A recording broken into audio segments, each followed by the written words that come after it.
Quero que você abra a sua Bíblia em Romanos capítulo 1, verso 14 a 17. Romanos 1, 14 a 17, quando o apóstolo Paulo, ele diz algo importante para o povo de Roma, aonde a afirmação dele é: sou devedor tanto a gregos como a bárbaros, tanto a sábios como a ignorantes, por isso estou disposto a pregar o evangelho também a vocês que estão em Roma.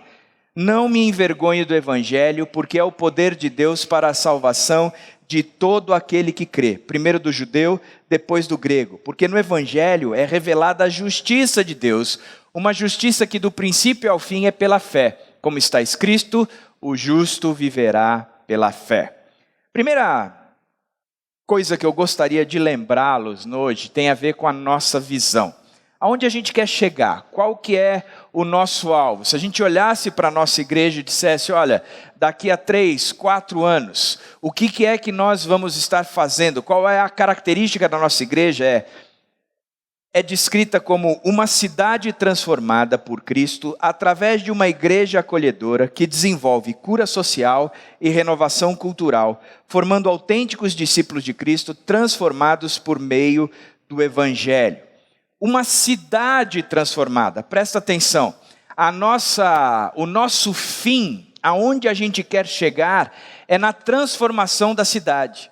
A gente não pensa na construção de uma igreja, na edificação de uma igreja, de que a igreja seja o objetivo maior da gente. Não, a igreja é o meio, o fim é a cidade transformada. O que nós queremos mesmo é ver essa cidade aos pés de Jesus Cristo, é ver a cidade onde você está inserida, é reconhecendo que Jesus Cristo é Senhor e Salvador dela, é que Jesus Cristo não seja somente uma história ou um personagem ou alguém que pontua calendário, vivemos 2016 anos depois dele, mas alguém que nós entendemos quem Ele é, nós sabemos quem Ele é, nós vivemos quem Ele é, por isso nós sonhamos com a cidade transformada. O meio é a igreja, o sonho é a cidade. A igreja, ela tem marcas, ela é uma igreja acolhedora, é uma igreja onde qualquer pessoa pode chegar aqui e será aceita. Venha do jeito que vier, seja o que você for, não importa. Nós não estamos aqui para condená-lo, mas nós estamos aqui para acolhê-lo. Significa que as grandes marcas do nosso tempo, nós vamos ter que vencer para acolher todo mundo. Por exemplo, é padrão de que uma igreja só faça parte dela famílias estruturadas com pai, mãe. Não, a gente está entendendo que como acolhedor, a gente aceita as pessoas que estão chegando aqui como estão. E é isso que a gente quer fazer, é transformar a cidade acolhendo as pessoas, desenvolvendo cura social.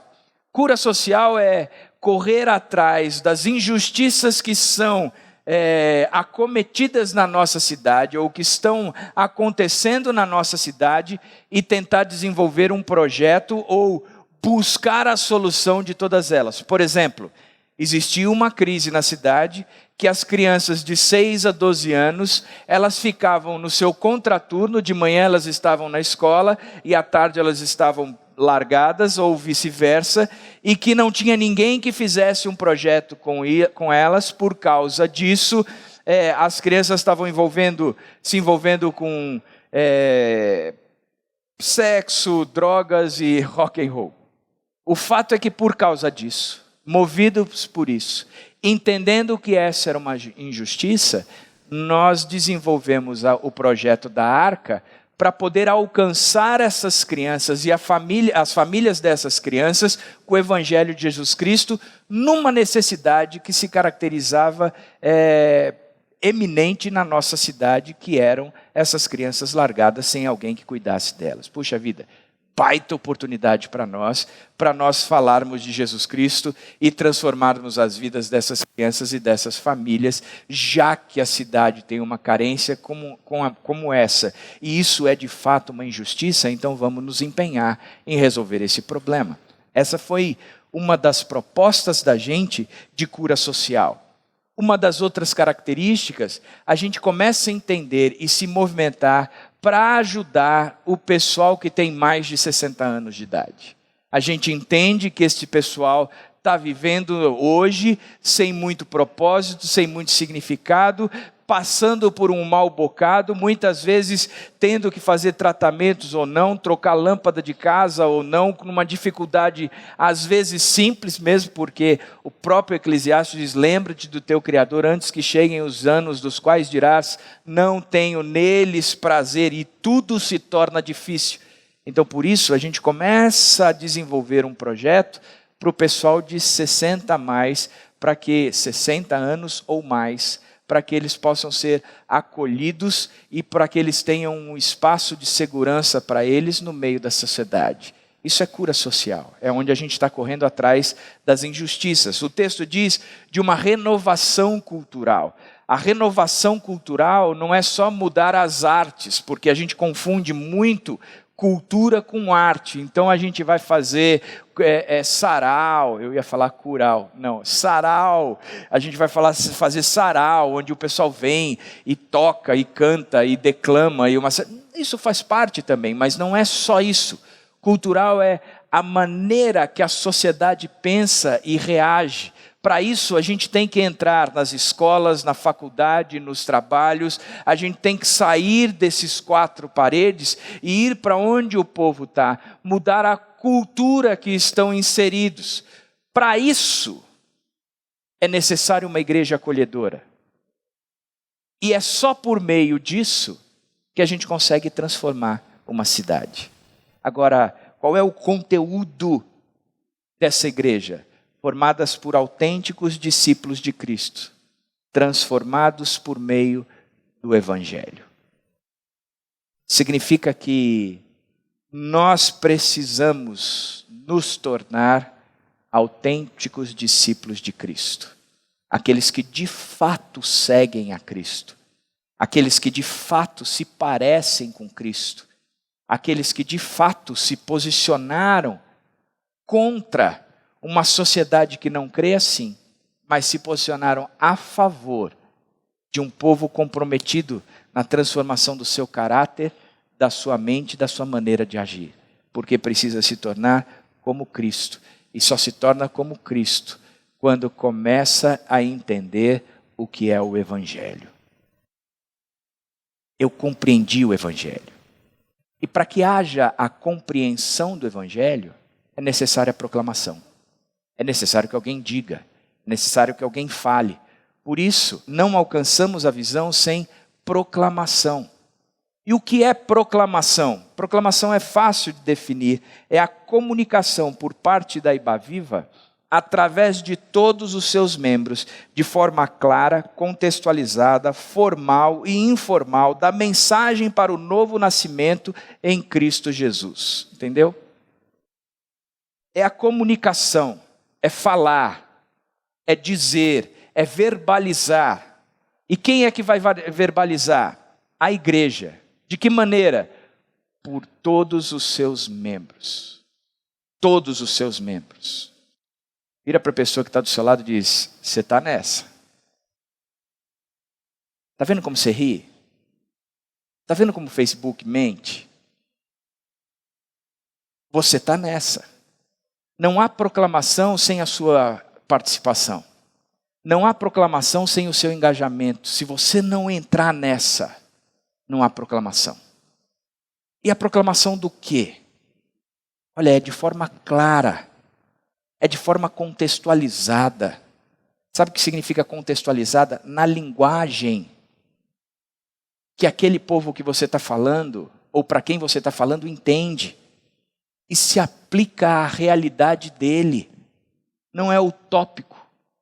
Mas é porque quando Jesus Cristo entra na nossa vida, Ele nos transforma de forma tão integral que o que eu quero é que o outro saiba disso. E eu vou comunicar, respondendo às perguntas que Ele está fazendo.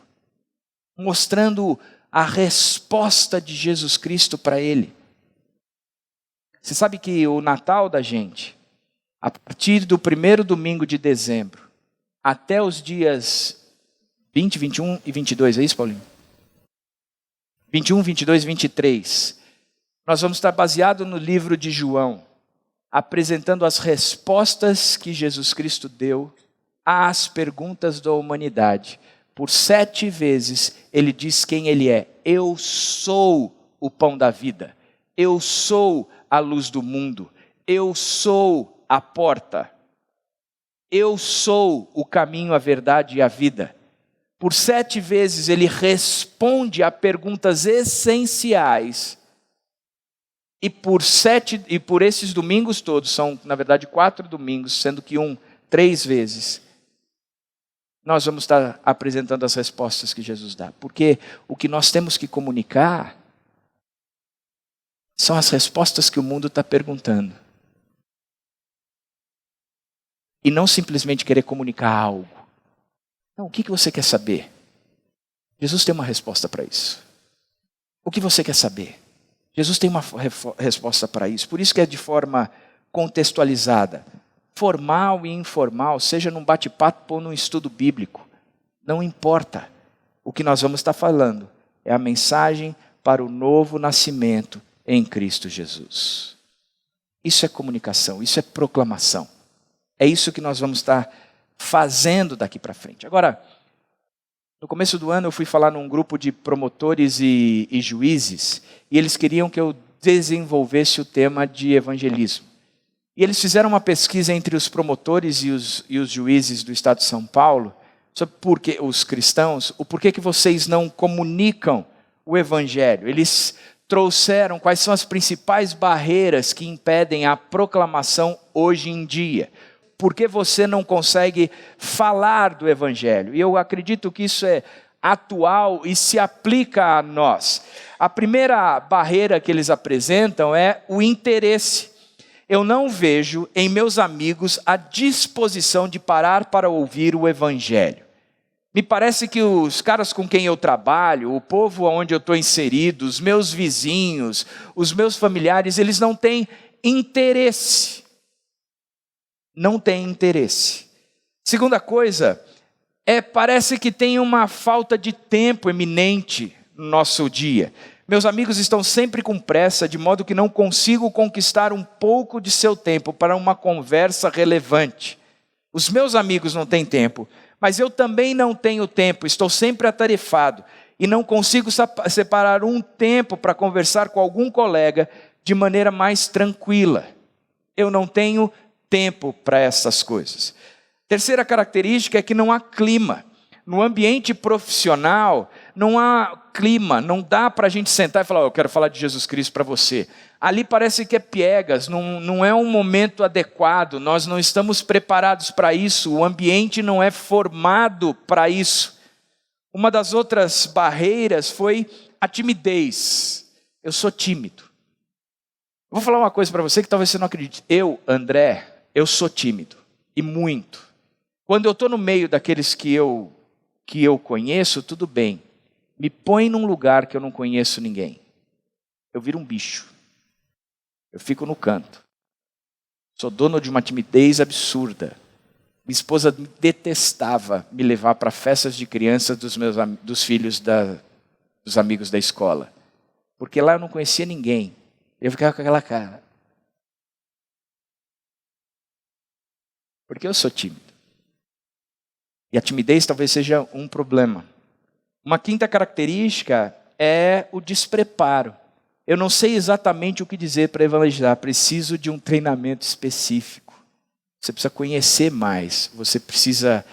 se o cara me perguntar sobre... A Bíblia foi escrita por Deus. A Bíblia ela é inspirada por Deus. O que isso significa? A Bíblia não foi... escrita por homens não escreveram a Bíblia em prol do benefício próprio. Tem um amigo meu que diz assim, eu tenho convicção de que a Bíblia foi escrita por homens para que esses homens ganhassem mais dinheiro. O que é que você responde? Vai dizer, estou despreparado. Uma sexta característica é o medo ou a vergonha. O medo das reações, de ser estigmatizado. Lá vem o crente, vai falar de novo Jesus, o cara só pensa nisso.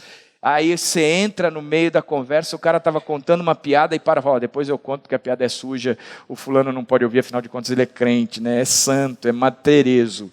E aí você fala, cara, eu não quero ser conhecido assim.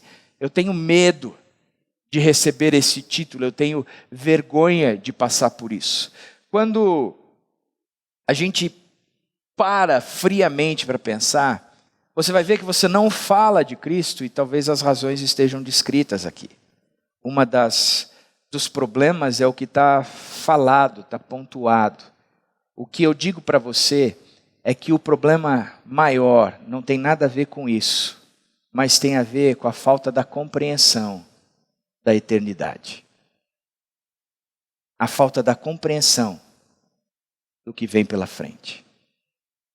Essa semana o Lucão me mandou uma ilustração e ele disse, Dé, muito boa essa ilustração. E eu li e falei assim, Lucão, gostei tanto que eu vou começar a minha mensagem com essa ilustração. Uma moça namorava já há algum tempo e era sexta-feira, o namorado acostumado a buscá-la por voltas das 6 horas da tarde, ela se troca, toma banho, passa perfume, põe uma roupa bonitinha e, sendo um ponto fora da curva, é uma mulher que está pronta no horário. Em geral isso não acontece, mas como é uma ilustração e a história é minha, eu conto o que eu quiser. E ela às 6 horas estava pronta na sala, é um sonho pra gente, né? Na sala, esperando o namorado. 6 horas nada, 6:05 nada. Se é a Dani já tinha ligado 6:01, mas como a história é minha e eu conto o que eu quiser, 6 horas o cara não chegou, 6:05 o cara não chegou, 6:10 o cara não chegou, 6:15 ele não chegou, 6:30 ele não chegou, 6:42 ele buzina na porta. Ela já sai, lutando com a frustração, afinal de contas o sem vergonha está 42 minutos atrasado. Entra no carro, dá aquele oi simpático, ele responde, tudo bem? Ela diz, tudo, né? Ele diz, vamos jantar? Ela diz, vamos, né? E aí ele diz, aonde você quer ir jantar? E ela pensa, o cara atrasou 42 minutos e nem teve a pachorra de pensar ou preparar aonde a gente ia jantar. Diz, você escolhe. Ele diz, então vamos na padaria do meu pai. Ela fala, cara, ele quer ir na padaria do papai. Significa que ele não quer gastar tempo comigo. Ele está afim de um jantar em família. Ele quer conversar com o pai, com a mãe, mas ele não quer conversar comigo. Tudo bem, meu amor, vamos para a padaria do seu pai. Chega lá, o que você quer jantar? Numa padaria? Não sei, eu quero um misto quente. Ela diz, tudo bem, pode pedir um misto quente. Pede um misto quente, ele come. Ela já está tão nervosa que pede outro e come de novo. Aí ele vira para ela e diz, olha, é horário de verão, dá para a gente ir na praia e curtir o pôr do sol. Você topa? E ela pensa, se você tivesse me falado que a gente ia para a praia, eu não teria colocado esse cardigan. Mas eu topo ir com você. Primeira história. A mesma história. Só que 5:40 da tarde, a melhor amiga dela liga e diz o seguinte, fulana, você não sabe quem eu encontrei hoje. Ela diz, quem? Teu namorado. É mesmo? Aonde? Ele deve passar daqui a pouco aqui em casa para me pegar. Encontrei ele, acabei de encontrar com ele no shopping. Ele estava na joalheria, estava comprando uma aliança. Ele vai te pedir em casamento, é hoje o dia. 6 horas nada, 6:05 nada, o coração dela dispara. 6:15 nada, o coração já está na boca. 6:20 ela já está fazendo bolinha com o coração. 6:30 nada ainda. 6:42 buzina. Como é que ela sai? Oi, querido. Que bom que você está aqui. Entra no carro, senta no carro. Vamos jantar? Claro! Aonde você quer? Estou preparadíssima para isso hoje. Aonde você quer jantar? Eu quero jantar aonde você quiser. Ele, pode ser na padaria do papai? Claro. E ela pensa, é em família que ele vai fazer o pedido. Tô doida para isso. Chega lá, o que você quer comer? O que você quiser, que seja rápido. Pode ser um misto quente? Ela pensa, a aliança vem dentro do misto, que coisa mais linda. Pode ser o misto. E ela come aquele misto, vê outro, e ela come outro, e nada da aliança ali, até que ele chega e diz, ainda dá tempo, estamos no horário de verão, blá, blá, blá, blá, blá, blá, blá. Você quer ir comigo para a praia? Na cabeça dela não há lugar mais romântico na face da terra do que ser pedida em casamento na praia. Mesmo com esse cardigan, eu vou abafar. Quando a gente sabe o final da história, a história é diferente. Quando a gente sabe o que vai acontecer no fim, ilustração, né? A história é diferente. A história é diferente. A gente sabe o final da história. Por isso a história tem que ser diferente. Por isso a nossa postura diante do mundo tem que ser diferente. Por isso a nossa postura diante das pessoas tem que ser diferente. Por isso que o despreparo tem que ser vencido com um preparo absurdo. Por isso que a timidez tem que ser vencida por uma coragem absurda. Por isso que o interesse tem que ser forjado por mim e nos outros de qualquer forma. A falta de tempo existe para todas as coisas, menos para a prioridade da proclamação do Evangelho. Porque o Evangelho, ele diz como a história acaba. Ele relata o final. Eu deixo de ter medo, eu deixo de ter vergonha e eu passo a ser ousado, porque eu sei o final da história. Por isso eu quero pensar na proclamação em pessoas alcançando pessoas. E a pergunta é, o que é preciso? O que é preciso? Primeiro, de tudo, é conhecer o Evangelho. Paulo diz, eu não me envergonho do Evangelho. Sabe por que eu não me envergonho do Evangelho? Porque eu conheço o final da história. É o poder de Deus para a salvação de todo aquele que crê. Primeiro do judeu, depois do grego. Paulo diz, eu não me envergonho. Sabe por que eu não me envergonho? Porque tem vidas que estão em jogo. Porque tem vidas que estão com a eternidade sendo definidas agora. E só pode ser definida a eternidade agora. Por isso não dá tempo para eu brincar com a vida alheia, não dá tempo para eu perder a oportunidade de comunicar para o outro a respeito da salvação em Cristo Jesus. Eu não me envergonho do Evangelho porque é o poder de Deus para a salvação. Porque se a gente for definir o que é o Evangelho, são 4 perguntas que resumem o Evangelho. A primeira pergunta, de onde viemos? E se você analisar a filosofia, até hoje, a filosofia continua tentando entender de onde viemos. Se você tentar analisar a ciência continua tentando achar o elo perdido que defina de onde nós viemos. Só que a Bíblia é um livro teológico. E ela define a nossa crença no movimento de Deus. E não na comprovação da história. A história se comprova através do movimento de Deus. A ciência se comprova através do movimento de Deus. E de onde nós viemos? A Bíblia diz, de Deus. Aquele que é o único, mas se relaciona conosco. Nós viemos de Deus. Foi Ele quem nos criou, foi Ele quem nos fez. Nós somos ideia e projeto dEle. Nós viemos dEle. Portanto, não me interessa como, mas interessa o porquê. Nós viemos de Deus. A segunda pergunta é, por que as coisas deram tão erradas? Se nós viemos de Deus, Por que que as coisas deram tão erradas? Por que existem tantas catástrofes no mundo? Catástrofes naturais que acontecem na vida, como catástrofes pessoais, individuais. Catástrofes onde parece que está tudo certo. Mas no meu interior existe um maremoto, um terremoto, um furacão aqui dentro, que tira toda a minha paz, a minha alegria. Por que isso acontece? Por que que essas coisas deram tão erradas? E a Bíblia responde dizendo, por causa do pecado. O pecado ele não só traz uma escravidão, como uma condenação. Nós nos tornamos dependentes do pecado. Nós temos a nossa vida alicerçada no pecado. A nossa alegria roubada por causa do pecado. A terceira pergunta, o que restaurará as coisas? E a Bíblia nos responde dizendo, Cristo. Cristo é que restaurará.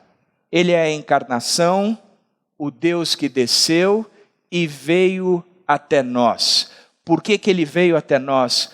Porque o homem tinha sobre si uma condenação. O pecado trouxe para nós, humanidade, a morte. Jesus vem e se torna substituto do ser humano. Ele diz, eu morro por vocês. Eu morro por vocês. Qual era o preço que vocês tinham que pagar? A morte? Eu pago. Deixa comigo. Sou eu contra a morte. Ao terceiro dia ele vence aquela morte, nos dando a vitória e a possibilidade de uma vida eterna. Deus encarnado, o Deus que substitui e o Deus que restaura o nosso relacionamento com Deus. Ele traz de volta o nosso relacionamento para Deus, a possibilidade de ser amigo de Deus. E a última pergunta é, como posso ser restaurado? E a resposta é simples, por meio da fé, graça e verdade. Você só é restaurado por meio da fé. Não tem nada que você faça que possa trazer a sua restauração. O problema é que a maior parte dos homens continuam correndo atrás do resultado final da restauração, que é uma equalização interior, onde eu possa desfrutar uma vida feliz, seja através de relacionamento, de uma condição profissional boa, uma condição financeira boa, seja lá o que for. Eu corro atrás disso, achando que isso fosse me alcançar. E você pode alcançar tudo isso e continuar vazio. Por isso, é pela fé. Porque eu não faço nada, mas foi o Deus encarnado que fez. Foi Ele que pagou o preço. As 4 perguntas que resumem o Evangelho. De onde viemos? Por que as coisas deram tão erradas? O que restaurará as coisas? E como posso ser restaurado? Deus, o pecado, Cristo e a fé. Gosto muito de uma citação de J.I. Packer, quando ele diz, o Evangelho apresenta soluções para os problemas de sofrimento e injustiça, mas o faz primeiro, resolvendo o mais profundo de todos os problemas humanos, o problema do relacionamento do homem com o seu Criador, Deus. E, se não esclarecermos, se não proclamarmos, se não falarmos que a solução daqueles problemas depende da solução deste último, estaremos deturpando a mensagem e tornando-nos falsas testemunhas de Deus. O Evangelho soluciona, sim, o sofrimento e a injustiça? Sim. Mas ele soluciona primeiro a questão de relacionamento entre o homem e Deus. A gente pode tentar solucionar todo o problema de sofrimento, todo o problema de injustiça, mas nunca será suficiente se nós não entendermos que este é resultado de um relacionamento restaurado com Deus. Segunda característica é que nós temos que viver o Evangelho. Paulo continua dizendo, porque no Evangelho é revelada a justiça de Deus, uma justiça que do princípio ao fim é pela fé, como está escrito, o justo viverá pela fé. Citação de Abacuque, quando Paulo fala do justo viverá pela fé. Isso é uma frase dita por Deus a Abacuque, mas o que o texto está dizendo é que no Evangelho é revelada a justiça de Deus, uma justiça que do princípio ao fim é pela fé. Significa que o texto está dizendo é que o Evangelho revela a justiça. Significa que a justiça não é necessariamente a transformação das circunstâncias.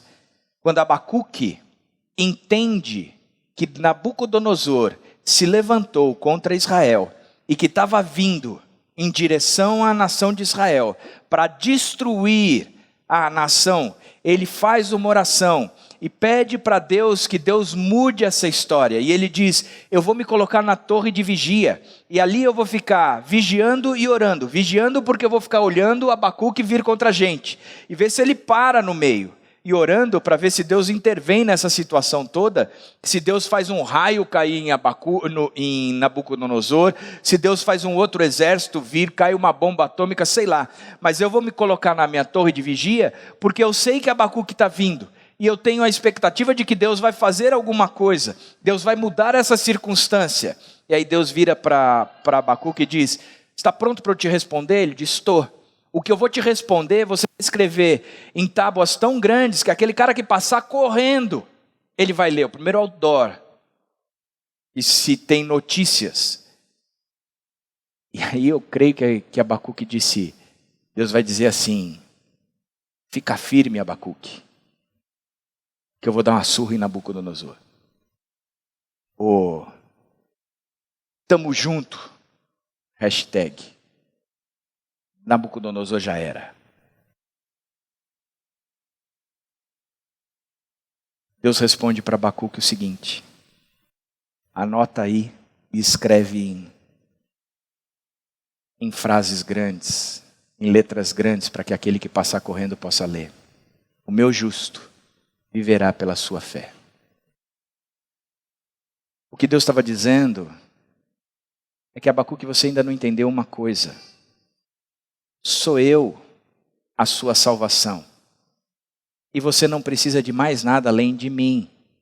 E mesmo que nada mude, você me tendo, você tem a tudo. Você tendo a mim, você tem tudo. Você não precisa da vitória sobre Nabucodonosor. Você só precisa de mim. Por isso, viva na fé, sabendo que eu estou por trás de todas as coisas, que a minha relação com você continua firme e eu estarei com você sempre. Abacuque, cante aquela música, rompendo em fé. E mesmo que o mar não se abrir, e mesmo que você não andar sobre as águas, rompendo em fé, morra afogado porque eu estou com você.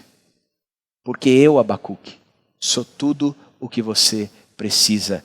Viva essa relação comigo. Por isso que o Evangelho é revelada a justiça de Deus.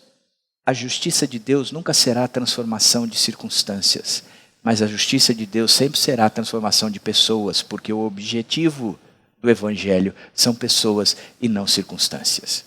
O objetivo da nossa conversão deve ser uma pessoa, Deus, e não circunstâncias transformadas. Eu tenho que viver a Cristo. Se eu quero proclamar o Evangelho, eu tenho que viver a Cristo. Eu gosto muito de uma frase do Ari Veloso que ele diz: se você não vive a Cristo, não fale de Cristo para que Cristo não seja envergonhado. Muita gente dá péssimo testemunho, está trabalhando, é um trabalhador picareta mesmo, safado. O cara só faz falcatrua, dentro da sua empresa o cara é nojento, não faz nada certo, sério, comprometido, e aí se apresenta como cristão. Cara, se você não vive a Cristo, não fale de Cristo para que Cristo não seja envergonhado.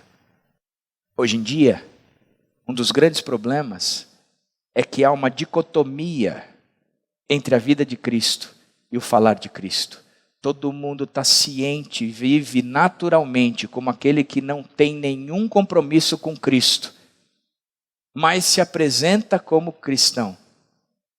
O resultado de tudo isso é que o cristianismo nunca foi tão duvidado, tão rejeitado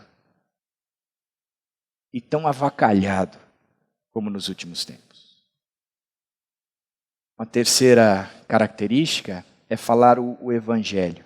Ele diz: por isso eu estou disposto a pregar o evangelho também a vocês que estão em Roma.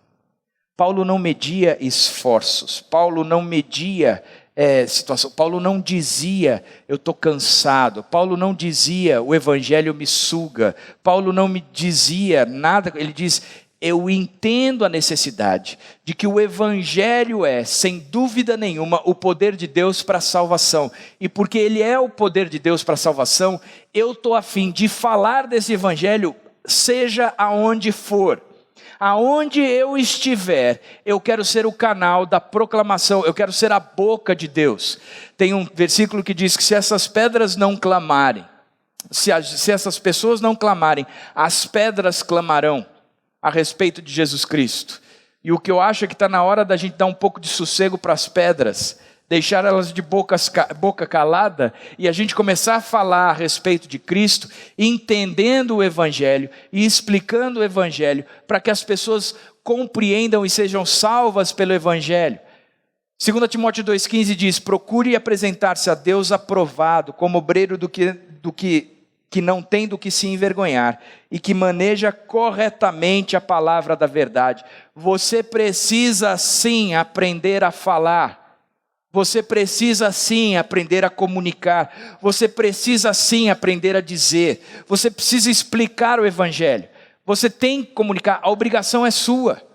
Sabe que eu gostaria de ter a oportunidade, muitas vezes que vocês têm, eu gostaria de estar na empresa de vocês, para poder falar de Jesus Cristo no meio da empresa de vocês. Eu não posso, eu não estou lá, quem está lá é vocês.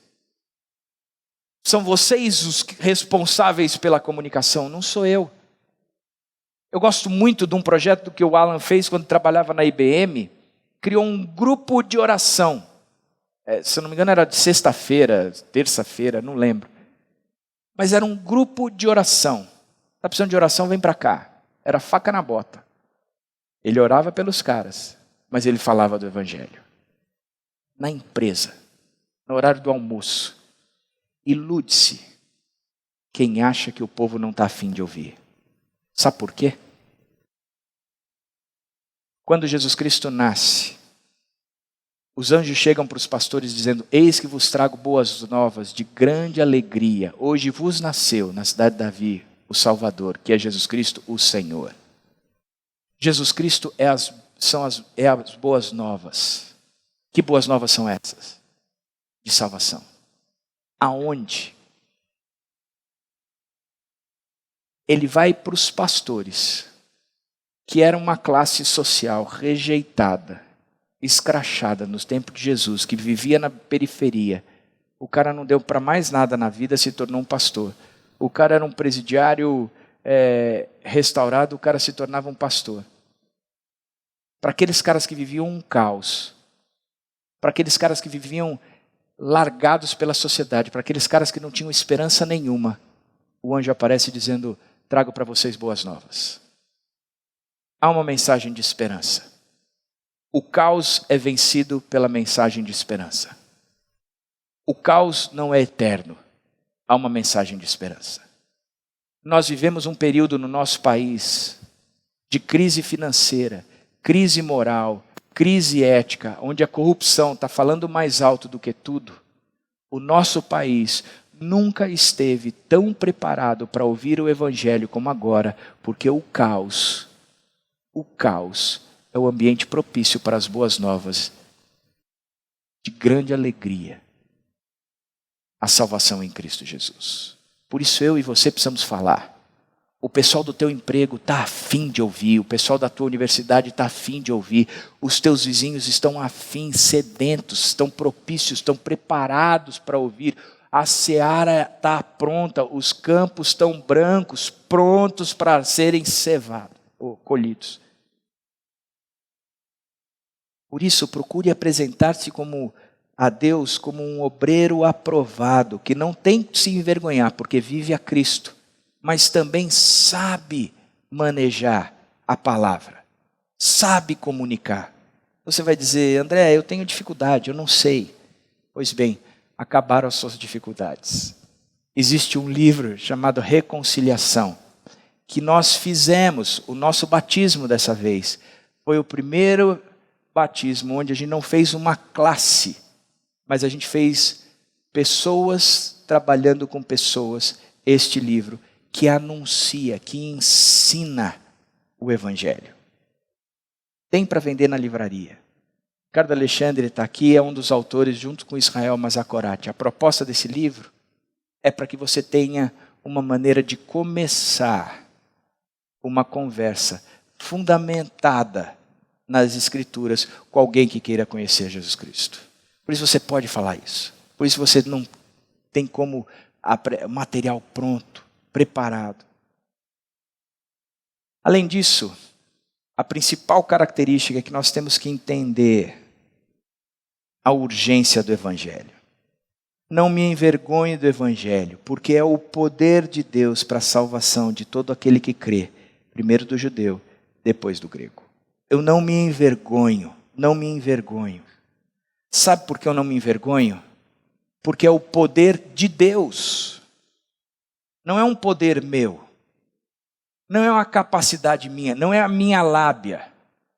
E o Evangelho não tem nada a ver com lábia. Porque você pode ser o maior labioso do mundo, você pode apresentar o Evangelho continua sendo loucura para aqueles que não creem. Mas quando o Espírito Santo chega e começa a convencer, você vê aquele cara que nunca acreditou passando a acreditar.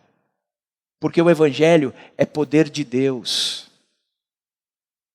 É o poder de Deus que nos dá o poder de sermos salvos de fato, que nos dá o poder de vencer a condenação do pecado e da reconciliação. Agora, existe uma urgência nisso.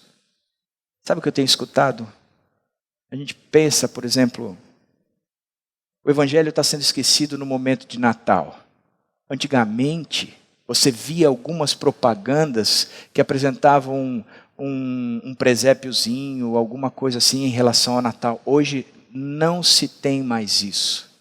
Pelo contrário, é só consumismo, consumismo, consumismo, Papai Noel, consumismo, consumismo, consumismo. Porque não é saudável se falar de uma religião mais. Pois bem, o fato é que a nossa cultura está fazendo de tudo para que o Evangelho seja esquecido. Na Páscoa, qual é a principal personagem da Páscoa? Não é nem o coelho, é o ovo. Da mesma forma como nós entendemos que nós, como igreja, estamos falhando na proclamação. Uma igreja que ano passado recebeu num semestre 100 pessoas, 3 pessoas por conversão. Pela graça de Deus, a gente reverteu um pouco essa história nesse último batismo. Mas é uma igreja que está falhando na proclamação. E aí nós tivemos a ideia, vamos fazer o Natal. Vamos dar respostas para a nossa sociedade, que foram respostas dadas pelo próprio Jesus às perguntas mais essenciais. Vamos fazer em 3 dias, para toda a sociedade poder ver. A gente fez uma corrida e a gente marcou a história da cidade porque a gente serviu sem abrir a boca. Vamos fazer uma onde a gente não vai fechar a boca, mas a gente vai fazer do início ao fim falando do Evangelho. 3 dias. A gente precisa de gente no coral, a gente precisa de gente nos flanelinhas, a gente precisa... Sabe o que eu tenho escutado? Eu não vou fazer, sabe por quê, André? A igreja me consome. Eu trabalho demais para a igreja. Eu estou quase todos os finais de semana... Não, o final do ano é época de eu descansar. Eu não quero fazer isso. Eu fico pensando... Na boa, gente. A igreja te consome.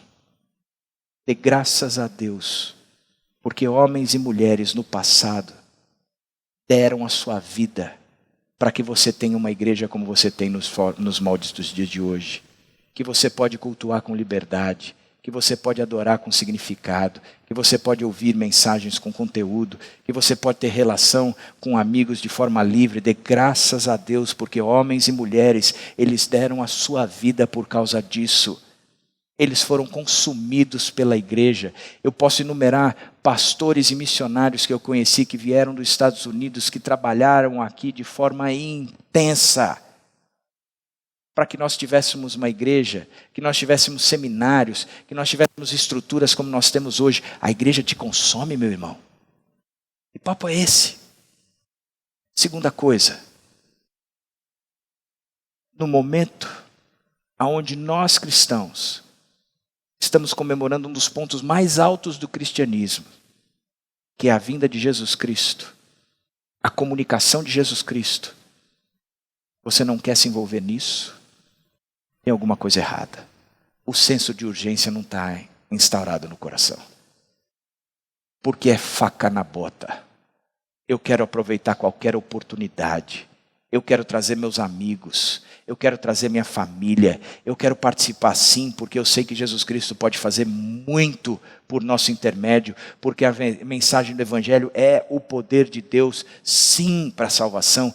Eu vou me empenhar, eu vou me engajar, eu vou pagar o preço. Essa tem que ser a nossa postura. É assim que a gente tem que enxergar. Cara, eu viajo depois disso, mas eu vou estar aqui, porque se tem uma oportunidade de eu apresentar Jesus Cristo de forma contextualizada, bonita, alegre, é essa forma, então eu vou fazer isso. Eu vou fazer isso. Eu vou fazer isso. Por isso eu gosto muito do último versículo de Tessalonicenses 3:1. Finalmente, irmãos, orem por nós, para que a palavra do Senhor se propague rapidamente, receba a honra merecida como aconteceu entre vocês. A proclamação, ela tem fundamentação na oração. Eu vou orar. Eu vou orar. Cara, a gente está fazendo um projeto, a igreja está se engajando em proclamação, a gente entende que os próximos anos a gente tem que se focar intensamente na proclamação. O Evangelho tem que ser muito bem compreendido aonde quer que nós estejamos, na nossa cidade, no nosso condomínio, no nosso bairro, na minha escola, na minha faculdade, no meu emprego. O Evangelho tem que ser muito claro. Cara, eu vou começar por oração. Eu vou orar, para que o Evangelho se propague rapidamente e ele receba a honra merecida, como aconteceu na minha vida. Porque o Evangelho é para o caos. E eu quero aproveitar toda a oportunidade, é faca na bota, com a pregação do Evangelho. Conclusão é que quando nós sabemos como o fim será, toda a história é diferente. Eu e você sabemos como o fim será. Por isso, toda a nossa história deve ser diferente. O agora é para viver pregando o Evangelho. Porque o depois vai ser uma vida plena na presença de Deus. Mas o agora tem muita vida em jogo. O agora tem muita eternidade sendo disputada. O agora é algo que eu tenho que me comprometer intensamente, porque eu sei como acaba a história. Eu sei o que vem depois. Por isso, eu vou me dedicar de forma diferente. Queria orar para que Deus nos movimentasse em prol do Evangelho. Querido Deus, a minha oração agora é que o Teu Espírito venha sobre nós e mexa com a gente, de forma a podermos compreender que o nosso foco tem que ser a proclamação do Evangelho de fato. O Evangelho que liberta, que restaura. O Evangelho que fala de Jesus Cristo, de um novo nascimento, de uma nova vida. O Evangelho que traz esperança para o caos. O Evangelho que soluciona o caos e imprime justiça. Por isso, Deus, traz para nós a compreensão do Teu Evangelho e nos ajude a viver intensamente o Teu Evangelho. É em nome do Senhor Jesus que eu oro. Amém?